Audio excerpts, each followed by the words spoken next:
और एक बार फिर बात करते हैं चक्रवाती तूफान यास की, जो कहर बरपाने की तैयारी में है। चक्रवाती तूफान यास को लेकर बिहार और झारखंड में अलर्ट जारी किया गया है। अगले 3 दिनों तक भारी बारिश की आशंका जताई गई है। बंगाल की खाड़ी में यास चक्रवात का बनना शुरू हो गया है। उत्तर पश्चिम की ओर ये तेजी से बढ़ रहा है और कहा जा रहा है कि इस दौरान 60 से 90 किलोमीटर प्रति घंटे की रफ्तार से हवाएं चलेंगी।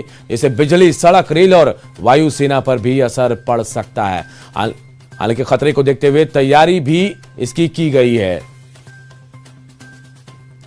और साकेत हमारे सहयोगी इस खबर पर हमारे साथ जुड़े हुए हैं। साकेत, बेहद अहम ये 3 दिन ऐसा कहा जा रहा है, असर दिख रहा है यास का, क्या कुछ आज असर दिखा और कितने तैयार हैं हम?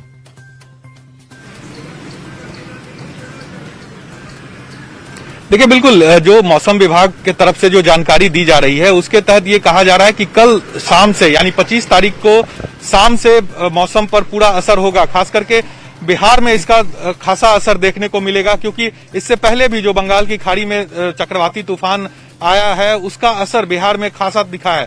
और सबसे अहम जो है वो बताया जा रहा है मौसम विभाग के तरफ से कि सीमांचल का इलाका, कोसी और सीमांचल के इलाके में सबसे ज्यादा प्रभाव यास का होगा। और इसको लेकर सरकार, आपदा प्रबंधन विभाग पूरी तरह से अलर्ट है।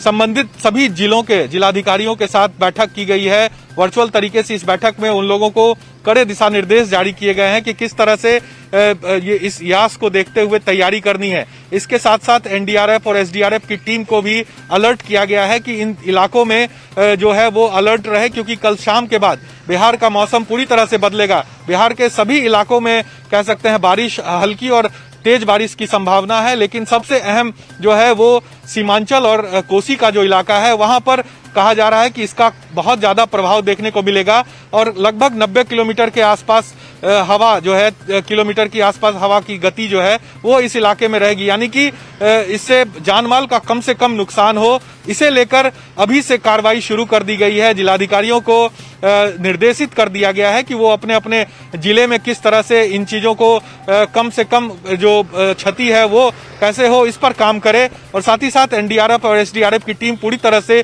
तैयार है कि अगर बिहार में इस तरह की कोई दुर्घटना होती है तो वो उस चीज को टैकल करे। साकेत, जो मौसम भी लगातार बदल रहा है, ऐसी भी जानकारी मिल रही है। जो बंगाल की खाड़ी में कम दबाव का क्षेत्र जो बना है उसका असर भी दिख रहा है बिहार के मौसम में। और कहा जा रहा है कि उमस भी बढ़ी है, जब तक ये तूफान नहीं आता तब तक उमस बढ़ रही है, तापमान बढ़ रहा है, लेकिन हो सकता है बारिश के बाद ये तापमान नीचे आ जाए। क्या आज भी उमस है, गर्मी ऐसा लग रहा है वहां?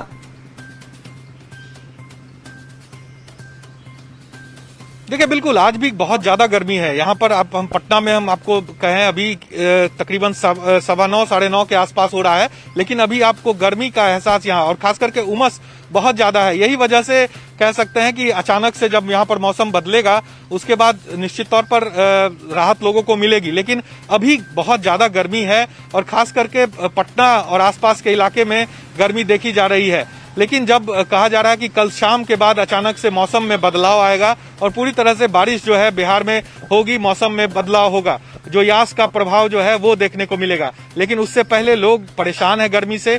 सुबह के समय भी काफी ज्यादा गर्मी पटना में देखी जा रही है, तो निश्चित तौर पर इससे लोगों को दिक्कत जरूर आ रही है। लेकिन जिस तरह से यास के संकेत है, यास का जब प्रभाव बिहार पर पड़ेगा और जो आंधी तूफान और कह सकते हैं कि बारिश भी तेज हो सकती है, तो ऐसे में सरकार, प्रशासन इस चीज को लेकर पूरी तरह से अलर्ट है कि कम से कम नुकसान बिहार में हो। इसे देखने के लिए तमाम जो आपदा प्रबंधन की टीम है वो इसमें लगी हुई है। साथ ही साथ संबंधित जिलों के जिलाधिकारी और सभी पदाधिकारी को अलर्ट किया गया है कि वो किस तरह से इसे टैकल करे। और उसके अलावा सरकार के स्तर पर भी इसकी पूरी मॉनिटरिंग यहाँ पर की जा रही है। जी साकेत, आपने बताया कि तमाम जगह तैयारियां की गई हैं, लेकिन जिन इलाकों में ज्यादा खतरा है, सीमांचल का इलाका आप बता रहे हैं, उनके लिए क्या विशेष निर्देश जारी किए गए हैं?